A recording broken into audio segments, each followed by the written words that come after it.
भाजीपाल्याला भाव नसल्यामुळे शेतकरी चिंतेत सापडलाय। पिकांवर तणनाशक औषध फवारण्याची वेळ आलेली आहे। मोहोळ तालुक्यामधील हराळवाडी येथे भाजीपाला पिकांना योग्य भाव मिळत नाहीये। एका शेतकऱ्याने आपल्या शेतात पिकलेल्या पिकांवर तणनाशक औषध फवारलंय। प्रत्येक कोथिंबीर आणि चुका पालक पेंडीला 2 रुपये आणि 3 रुपये इतका भाव मिळतोय।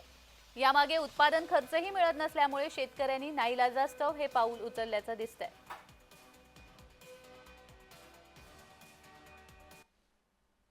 1 एकर ऊसामध्ये आंतरपीक चुका पालक कोथिंबीर केली होती। ती भाजी काढायला आल्यानंतर मी मार्केटमध्ये घेऊन गेलो 2 ते 250 पेट्या। त्याला बाजारभाव कसा मिळाला 3 आणि 2 रुपये। 2 वेळा काढली तर बी 30 दर मिळाला मला।